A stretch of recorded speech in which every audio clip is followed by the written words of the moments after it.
What's up, everybody, and welcome back to another episode of Blood on the Razor Wire TV, where you already know we bring it to you real and we bring it to you raw. If you haven't already, hit that subscribe button, hit that like button, share the video, and make sure you leave a comment. I got someone on the show today, done some time in some of the places I've been at, like Ray Brook.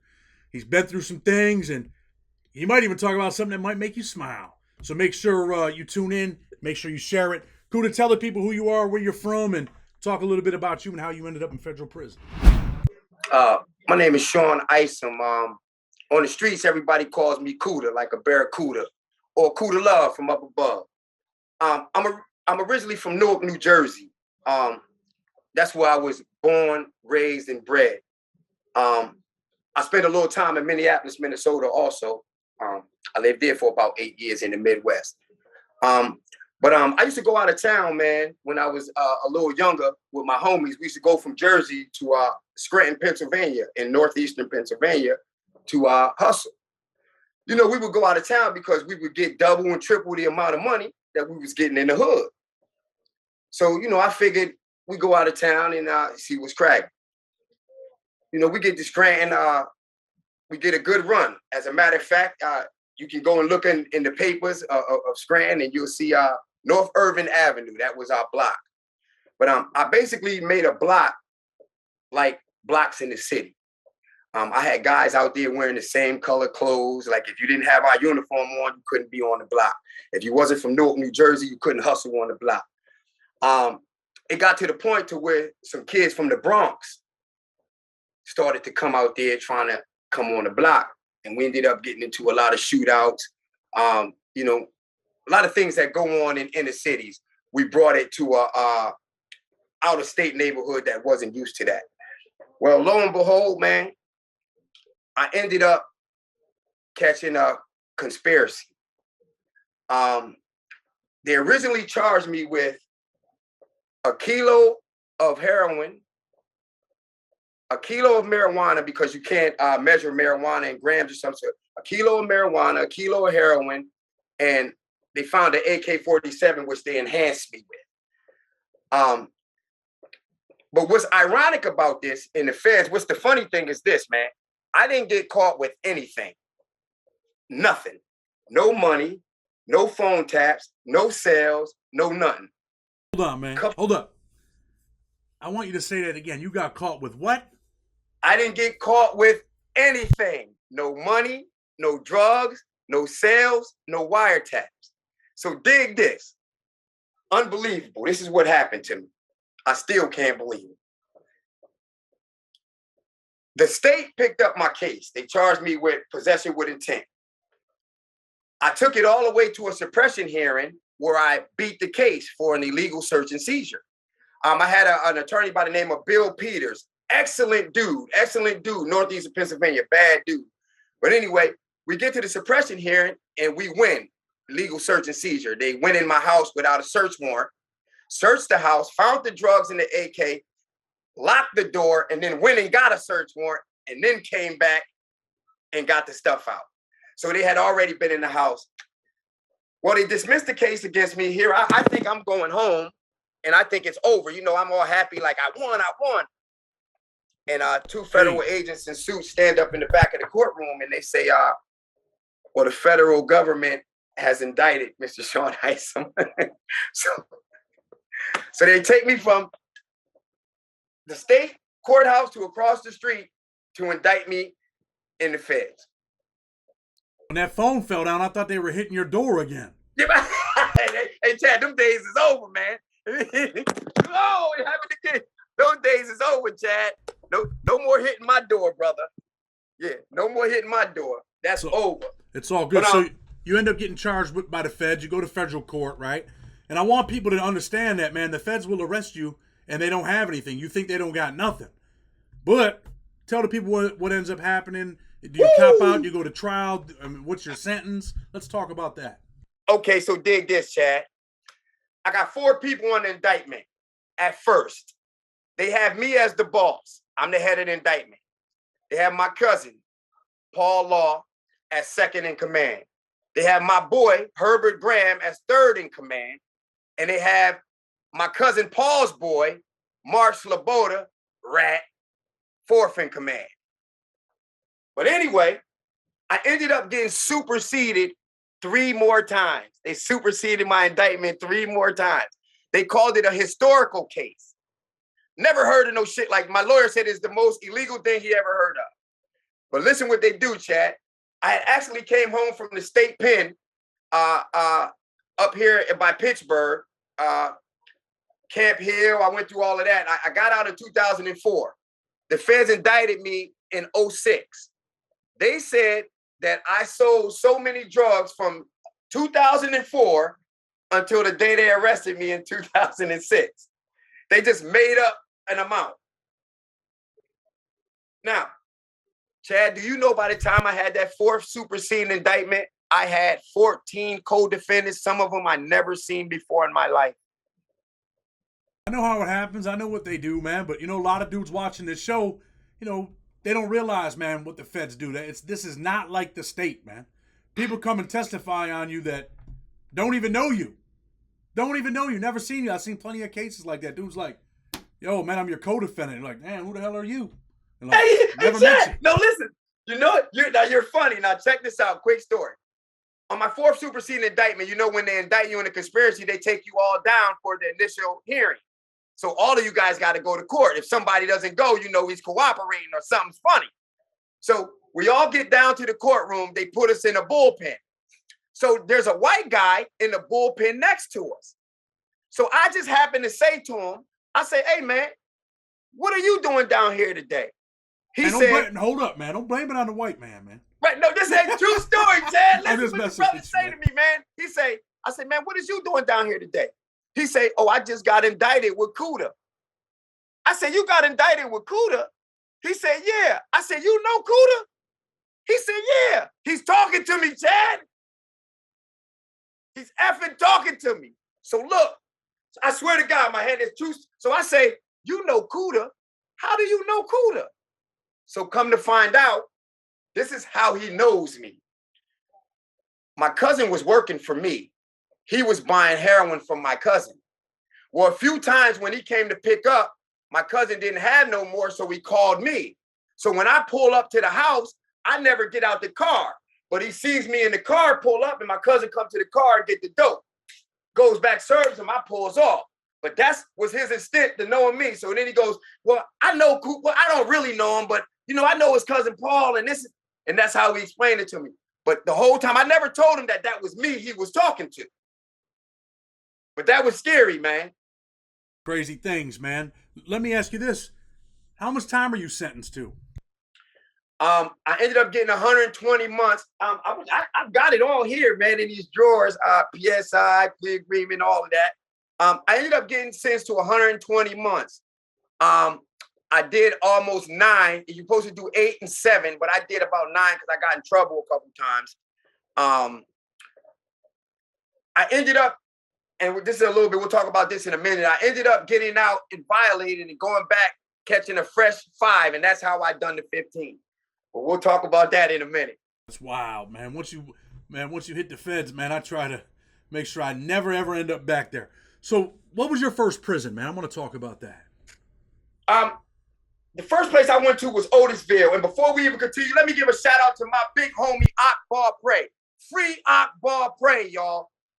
Hey, man, we all need to get on some kind of petition and get this man free, man. This man got a life sentence, man, for cocaine, man, for drugs. A life sentence. We'll talk about that after the show, man. Maybe we could do something for him, clemency. Maybe we'll talk about that after this. But, yes, sir. But now the people, they know you want Akbar free. But let's talk a little bit about Otisville, and we're going to get into a couple things, all right? Yeah. Tell me about Otisville. Like, people are like, man, Otisville is sweet, man. That's the prison everyone wants to go to. What is Otisville like? Whew. When I first went to Otisville, okay, Otisville was sweet in this aspect. We had all the weights in the world, one of the best weight facilities ever. When I first got to Otisville, we used to be able to go to the yard even at night. We had a late night yard, like 10, 11 o'clock, something like that. We used to be able to go out and lift late at night too. But Otisville was good as far as the food, the programs. you had a lot of nice, nice looking women to look at it in the, medical and everything. I mean, I ain't no gunner. I met a whole bunch of them, but it does make the bit easier to have a woman to talk to sometimes. If you were a gunner, man, you know what I mean? We'd have to. I know. We'd have to my get daughter you up out of here. Chad. I can't stand those kind of people. But that happened in Otis when I was in Otisville. But so listen, but Otisville was it could get dangerous. It could get dangerous at times depending on what was done in the disrespect or lack of, you know what I mean, behind it. Like something could turn like this. Like everything could seem like it's okay, and then it'll be eerily quiet, and then it's about to get cracking, So I seen oh man, Sha, man. My boy Sha, let me tell you a quick story about Otisville. My boy Sha was getting ready to go home, man. He had maybe a couple weeks left, actually. Is a Crip kid out of the Bronx. And he gets into an argument with another Crip kid. I don't know if he was from Cali or whatever, but they was both Crips. And they got into a verbal argument. And the kid told Sha, he said, well, on the next move, you better have your knife. Sha took the threat seriously. He went and got his knife. So when they called back then it was 10-minute moves in Otisville. So when they called the 10-minute move, Sha creeped him on the joint and hit him in the neck, man. They had to put him on that copter and fly him out of there. Sha ended up getting another 10 or 12 years, man, after he just done 10 or 12. Can you imagine that, man? Done all that time, you're getting ready to go home, something happens, now you end up with another 10, 12 years. Unbelievable, but Chad, you know as well as I do, in those kind of environments, sometimes, man, when your life is threatened, that's a serious thing to some people. Some people may not take that serious, but I was shot in the back as a kid, so when my life is threatened, I had always vowed that I was never going to let anybody hurt me again, man. And in those places, you could lose your life, man, and never, ever, ever, ever come out of those doors or them gates, man, once you walk in. I thought about that every day. That's probably what the message is going to be today, right? Like, you could walk in there, and I've seen plenty of people walk in there, and they don't have life, but I've seen them end up with life sentences. Plenty of people have walked in there, and they end up dead. They don't never walk out ever again, because now they're dead, right?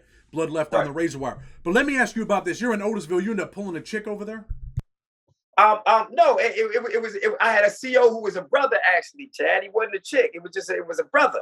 You just messed the story up, man. Listen, man. It was my man. I just told you I had a CO who was looking out for. I tell the truth, Chad. No doubt, I'm just messing with you. But go ahead. Right. Tell us about that, man. So listen, I had got tight with a brother, man, and mention no names, but he was actually an employee, and I'm a Muslim, and he was Muslim on the streets. And that's how we started interacting. But we got so tight, man, that he kind of made my stay a little easier, man. And I thank God for him every day, man, because he was real down to earth and he was sympathetic to what was going on with us convicts. Because I'm a convict, make no mistake about it. But he was sympathetic to the injustice that had been done to most of us, and so he was making my my bed a little easier, and I in turn was trying to help out some of the Muslim brothers, some of the Spanish brothers. He brought me avocados to sell to the Spanish because he said, man, they're gonna buy these, and believe I made a lot of money off them avocados. Let's talk. I want you to get into the story about, why you end up leaving Otisville and what happens over there. Okay, well, this is what happened, Chad. There was another brother who was a Muslim brother also out of Brooklyn, New York. We ain't gonna put his name out there, none of that, But he tried to cut into the CO, to the plug that I had.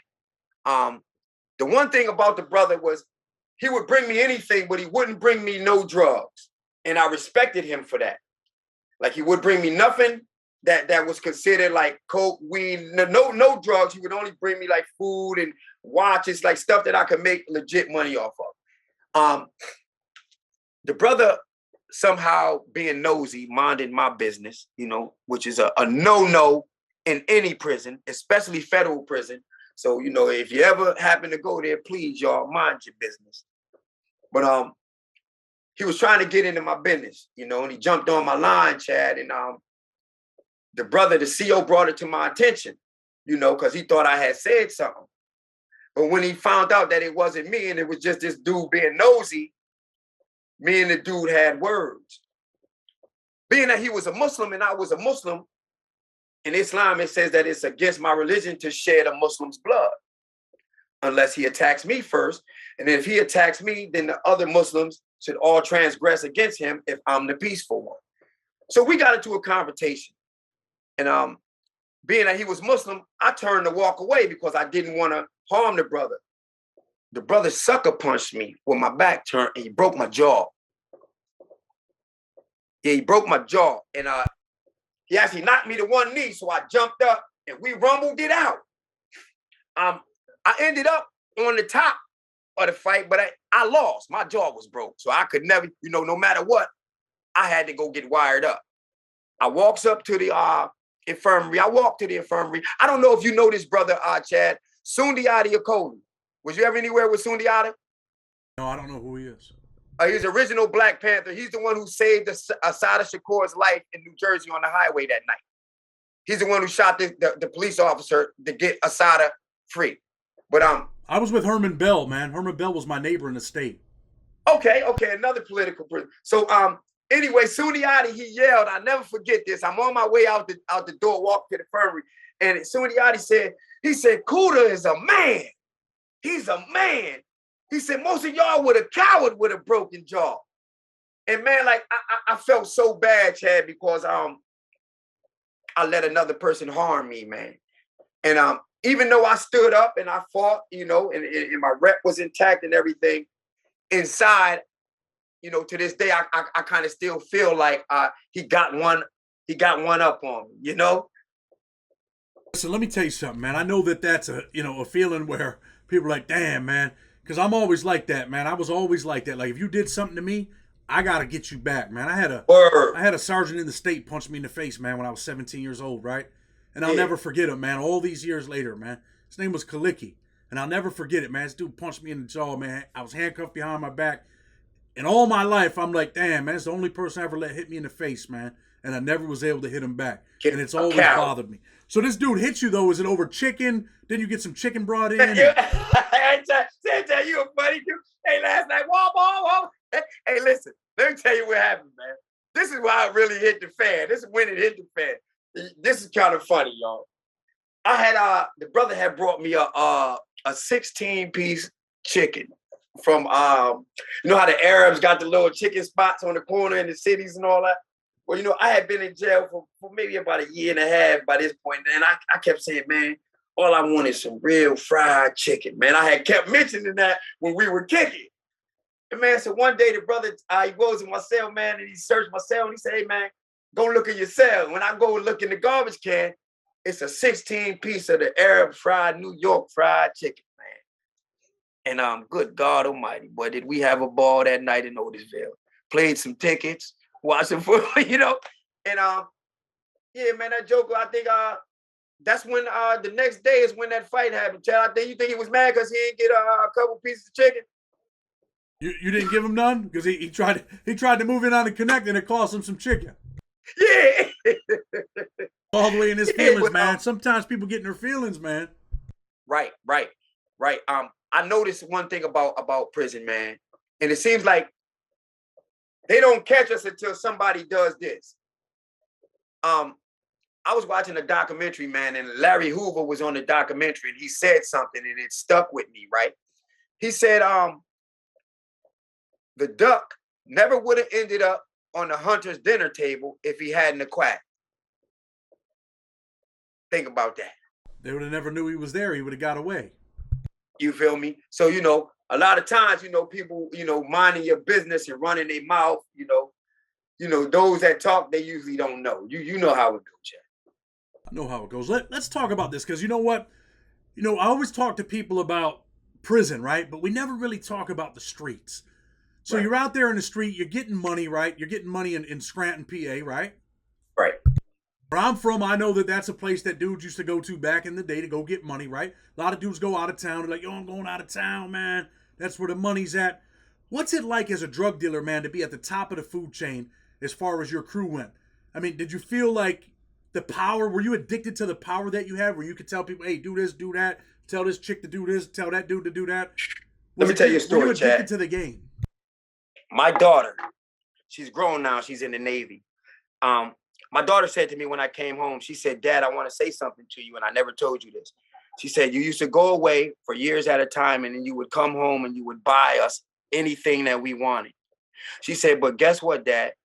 I would give you all of that stuff back if you could have just been there with me. She said, that's the reason I never dated a guy in the streets. So she's married to a guy in the Navy. She never dated a street dude like myself. Of course, it's for the dealer, that is the addiction. Plus, let me share something else with you, Chad, because I like to be honest. I had a dealer's habit too. I used to snort heroin as I sold dope. My mother died from an overdose from shooting heroin, So like, I've been around this type of lifestyle ever since I was born, pimps, whores, the drug scene, things like that.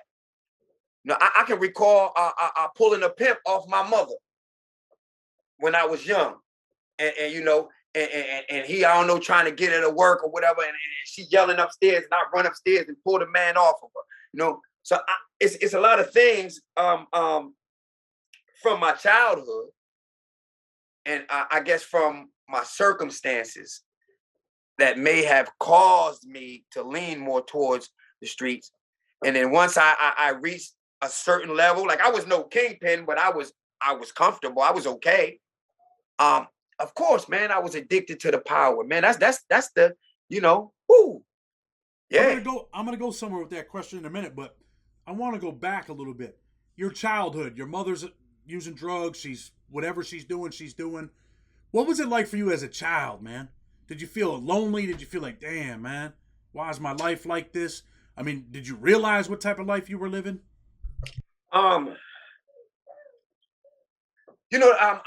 They say that your brain doesn't fully develop until your mid to late 20s. I guess when I was younger, I knew that something was wrong, but I didn't quite know what it was. I used to joke with my lawyer, and I used to say this: we were functionally dysfunctional, if that makes any sense. It does make sense. I've heard that before. Yeah. The first time I recall the shooting up, but I didn't know what it was. My mother used to she used to always teach me how to cook. So when I was younger, she used to take me and set me on the counter while she would fry chicken. And back then I used to eat pork. Forgive me, I wasn't Muslim yet. I didn't have no knowledge. But anyway, she would sit me on the counter and she would fry the chicken and she would show me the seasonings and stuff. So one day I was sitting up there and I seen blood trickle down her arm. So I said, as a kid, I said, Mommy, you bleeding? And she said, oh, Mom got an ouchie or something like that. You know what I mean? She wiped off. So I know that that's not normal. But now, a year or two later, as I get a little older and I'm finding needles in the house, now I can put one and one together. So as far as feeling lonely, my stepfather was he was a big time drug dealer, Chad. But back then he was only selling marijuana. But he used to get the marijuana in the bales, like a bale of hay. He used to get it from Africans. I don't know if they were Ethiopian, but I know they were from Africa because this is why I say functionally dysfunctional. He used to send me to get the weed from the stashes, like when the customer would come, half ounces here, an ounce here, a quarter here, and he would say, Sean, go get me 2 ounces. Go get me. So I would leave out of the house, go to the stash, get what he wanted, and bring it back. But those are the kind of things I learned growing up. How to weigh weed and drugs and stuff like that. Let me ask you this: you ever see Yes. your mother when she was dope sick? Absolutely. What was that like for you as a child to know that your mother was dope sick? Absolutely. Again, at the time, you're not knowing that it's dope sick. So I can remember my mom used to be in the bed and she used to have the cover over her head and she would be rocking. And she would be like in a fetal position. And I'm 3 years older than my sister Nicole. So we would come in and, mommy, you okay? And she would be rocking. Yeah, mommy just don't feel good, mommy. But, in retrospect, now we know that's what it was. My mom was an alcoholic too. And she had drunk so bad that she caught pancreatitis, I think it's called. Her pancreas was pushing out poison. And it got to the point to where the doctor said that if she didn't make it there, she would have died. So she stopped drinking for maybe 3 or 4 years. And then she relapsed, went back, and she ended up ODing. How old were you when your mom OD'd? I was 16 years old. Nicole was 13. Yeah. Wow. So let me just tell you this, right? Like, I've seen it with my father, and my father died getting high, and I know what it was like to see my father dope sick and all of that stuff, right? But let me ask you this. Your sister's 13, you're 16, and you lose your mother. What is your life like, man, at 16 to lose your mother, man? Chad, to this day, it still affects me. I don't think that in fact, my sister and I, we talk about it all the time. I don't think that I've really fully cried yet. And that's and I don't know why. I'm sure that one day it's gonna all just come out. I always felt like I had to be strong for my sister, and come to find out, my sister ended up being the strong one because I ended up being in prison and she had to take care of me, all these years. So shout out to my little sister, Nicole, Tashawn, Isom, Davis. That's my heart. I love you, sis. You took care of me all my life, and I want to thank you for being the strong one when I was weak. That stuff makes me think about my dad too, man. Let's talk about this, right? You're 16, your mom's gone. Do you feel like that was the part where your life just took a turn? Where was there ever a point where things didn't matter? That was the time when up until that point, Chad, I was a decent running back in school.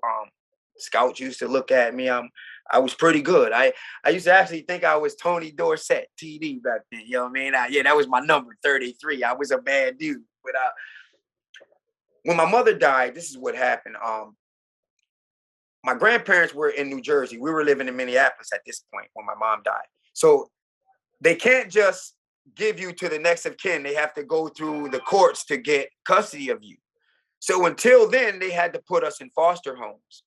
So they took and they split me and my sister up, man. And I remember, again, Chad, and this is not, they put my sister with a white family. And I remember they used to give us a call on the weekend. And Nicole was crying because she said the lady was trying to comb her hair with a fork. But the lady didn't know.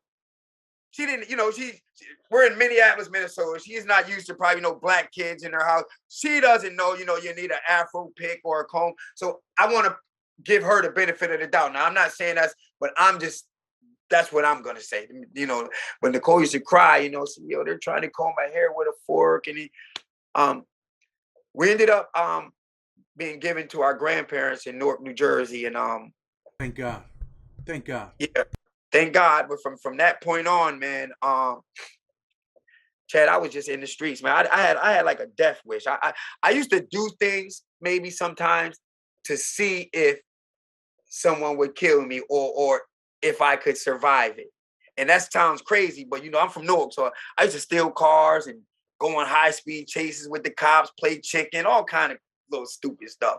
But I was going through something, man. I understand, man. I mean, I do to a certain extent. I mean, if no one's ever lost their mother at a young age, they probably, they never danced that dance. They never had to wear the shoes that you had to wear. So, people don't really know what it's like. Right. So let's go back to prison, right? You end up in Raybrook, a prison that I spent many years of my life in. They used to say Raybrook was a mini pen. When you got to Raybrook, what was it like? Oh my God! Hey, was Guy Fisher still there when you were there?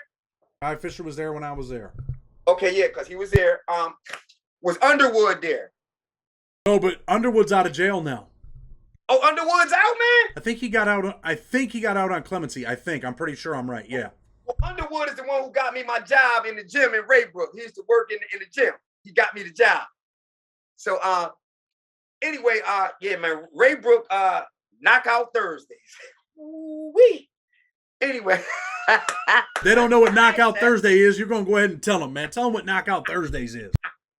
Well, in the feds, you know, depends. The buses come in on certain days. So on Thursdays, you know, you usually get the guys coming in who, you know, maybe kicked out of other pens or people who've just been designated to our jail or whatever. So the new people was coming in on the bus.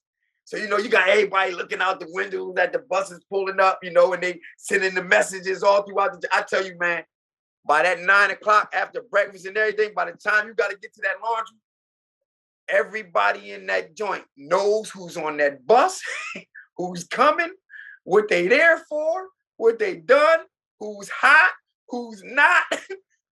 Once in a while, you might slip through for a minute, but boy, Knockout Thursday. When you get off that bus and you ain't right,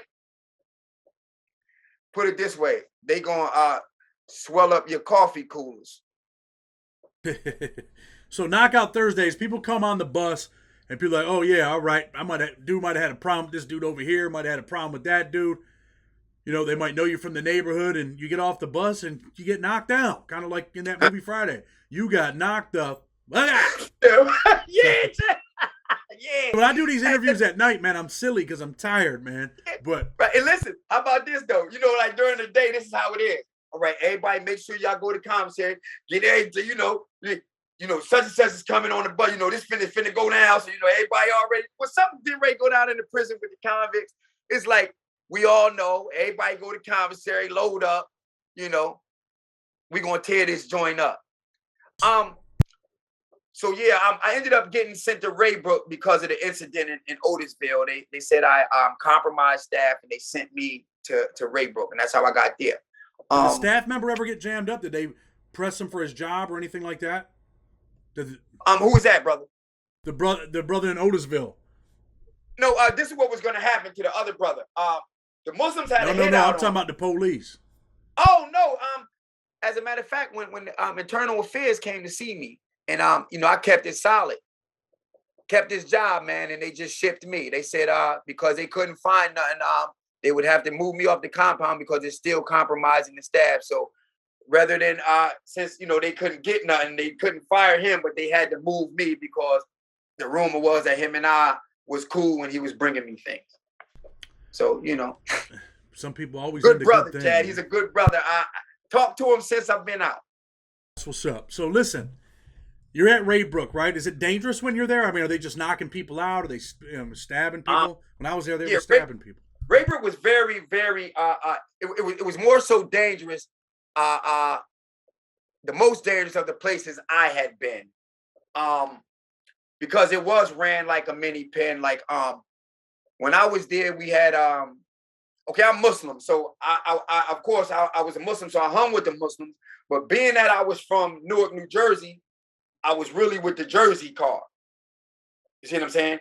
Now I got a Pennsylvania number, and I caught my case in Pennsylvania, so I also know a lot of dudes from PA and other towns that was coming there to hustle. Like you said, it was a whole crew from Rochester and Scranton when I was there. A whole crew, like 13 of them. You know, one of them tried to shoot me in the head. That's why I asked you if you knew him. I'm gonna be a part two. So anyway, let's talk about this, right? We're gonna talk about a couple things before we close. You're in Raybrook. You end up getting out of prison. You're out on the street, but you catch a violation or you catch a new case. How long were you out before you caught a new case, and what was the new case for? Chad, I'm kicking myself in the behind still, man. Listen, I was out 18 months, Chad. I got a job at a place called the Great Wolf Lodge. I don't know if you've ever heard of it, but it's like amusement water park. They have them in, you know, California, here, Virginia. I was in the Poconos at the time. I was working at the Great Wolf Lodge. I had got a nice position and everything, and my dumb self thinking I can make up for lost time, I jumped right back in the game, Chad. I jumped back in the game, man. But let me tell you what saved me, why they couldn't career me. the charges that they had used on my first bid, they were past the 10-year mark. The ones that they used first, so they couldn't use it to career me. And that's how I only ended up getting 70 months. But I caught a violation and a new charge. I got caught with some more heroin in my car on the highway, actually, again, set up by a rat. But I ended up getting 70 more months. And I just came home off of that 70 months, March 22nd of 2020. Where were you at on the violation in the new case? What prison? When I left Raybrook, I went to Petersburg for the RDAP program. And you were talking about I'm Petersburg. Oh my God, Petersburg. Hey, bro, they had a gay day parade. No lie. Bro, they were serving snow cones on their yard for the sex offenders, right? These dudes are on the yard with their coats over their lap, giving each other hand jobs, bro. Come on. Hey, your phone screen just went off on me. Oh, what happened? What happened? Oh, there it goes. Oh, okay. I'm sorry about that. Don't worry, we ain't gonna cut that out, man. This is real and raw. You're good, man. Let's get back to the story. Raw. And hey, Chad, well, we gonna get ghetto sometimes because it's real and raw. But listen, man, you started talking about snow cones and parades, and the camera went out on you. Prison I've been to where they cater to the sex offenders. Like Petersburg is a sex offender yard. Now you got some real dudes there because they got the RDAP program, but that yard is openly, like, the guys walk around holding hands and kissing. Don't tell us no more. We're good on that, all right? Okay. Okay. Yeah, you know what? I mean, they're down just there. Don't go to Buttercup Island. Whatever you do, stay away from Buttercup Island. I guess they were busting cheeks down there, right? Yeah, man. So anyway, I went home the first time from Petersburg. I violated, and they sent me to Allenwood Medium. And that's the last place I left was Allenwood. So how long you been home now? You said about 2 years? March 22nd, 2020. Yeah. Came home just before I came home. Yeah. We were right around the same time. And let me ask you something, Chad, because I always hear you talk about the Serranos. Start interviewing me. Don't start. Cedric Dean did that to me. Now go ahead. Now I was with a lot of Northanians, man. I was cool with them dudes. They was from Oakland. I used to do a lot of burpees with them. They was from like Oakland, Cali, but they mess with the black dudes. You know, I see you tatted up, Chad. You know I'm hit. You know I'm bombed out, my whole body, man. Even my underarms. My whole back and my sides. But let's get into this. You end up going home. You're home now. You've been home over 2 years. No desire to get back in the game? Yeah, no, this time, no, Chad. What happened, man, was when I went into the federal system, when I first went in, I was 33 years old, man. I was a young, strong as an ox, man. I had my way. I was him. I thought I was anyway. But after I got out this last time, man, I was in my 50s, Chad. I was 50 years old. I was turning 50. And I just lost the desire to do anything that would take me away from the people that I love, Chad. I don't have many left. And that's that. You know what? That's it, man. We changed the message. There's a bunch of messages, but that one's the one that should hit home even harder, man. Lost all the people that you loved, almost everyone. You went to prison a young man, and I'm not gonna say you came home an old man, but you came home at an older age, man, where you lost some of the best years of your life. And there's the message. If you make bad choices, you may very well you lose the best years. I lost the best years of my life, man. My 20s were from 24 up. All those 20s were gone. All my 30s were spent in prison, and a couple of my 40s, man. The best years of my life forever gone. Can never reclaim them. They're forever gone, man. You know, Chad. Another thing that I learned, man. I used to always think, man. You know, I hear you say on these podcasts. You say, man, at night in that cell, when it's only you and your thoughts, right? And you staring up at that daggone ceiling, man. And you wondering, and I'm praying, you know, God, just please, just let me make it out of here alive. You know, I had a issue, and we'll talk about that probably a different time with the medical, where I almost did die from them not treating me. I had a enlarged prostate, and you know, black men are susceptible to the prostate cancer. Where I had, long story, but I almost died. They kept telling me nothing was wrong with me, giving me a Tylenol. Crazy, man. I've seen some bad things. But listen, we're gonna get ready to close the show, right? Yes, sir. You're an intelligent brother, man. I know you got a message, not just for kids that are watching, but for dudes that might be in the same position as you. Right now, they're 33, 34, 35. They're all the way in the game. They're pushing that big body Benz, and they're living, you know, the good life they think. And then the people come, and they knock on the door. But sometimes they don't knock. They bust in. Bust it down. And if you're ahead right now in the game, here's another jewel for them, right? Take your money, man, and invest in something else. And get out before they get you and it's too late, man. Give these people a message, brother. Here's my message to everyone, you know, and I say this often. Every man is a male, but every male is not a man.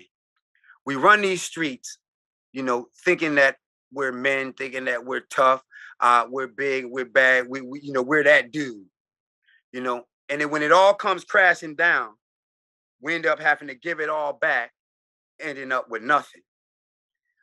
My brother told me, he said, I made more money legally than we ever did hustling. He got out of the game and has been clean for 20 plus years, owns his own business, 2 houses, 8, 9 cars, motorcycles, everything. So my message is, the game is dead. The game is dead. If you ain't got it, you ain't gonna get it. And it ain't worth it, because these people ain't playing with you. And they will take your life. So if I can say anything to any man, woman, or child out there in the game, you know, thinking that they're gonna get rich or got a get rich quick scheme, man, find a hobby or a legal hustle. Only a drug dealer can only sell drugs, but a real hustler could sell anything. Find you a legal hustle, brothers. Man. Hey, look, man, that might be one of the best things that people have said on the show. I've had some intelligent brothers, man, but that right there, man, that should grab people, man. A hustler can hustle anything, man. You can hustle anything, and you can get rich. I sold snow cones on the yard. I made snow cones with dry ice, with salt, shaking it to make snow cones, and sold them on the yard. And that's how I survived for my last 2-3 years. Made thousands like that in books of stamps, bro. I hope you weren't the dude at the parade with the snow cones. Yeah, hey, man, I ain't going to no parades. I'm just messing with you. All right, so listen, check this out, right? I'm going to get ready to close the show, brother. Yes, sir. I appreciate you coming on. We're going to talk about your partner offline, right? And see what we can do to try to help him, man. I'm willing to help. Okay. But anyway, I'm going to tell people, man, if you haven't hit that subscribe button, why not? I mean, this is the show where you can get snow cone. I mean, where you can get it real and raw. Hit that subscribe button, hit that like button, share the video, and make sure you leave a comment with respect. Blood on the Razor Wire TV. We're out until tomorrow.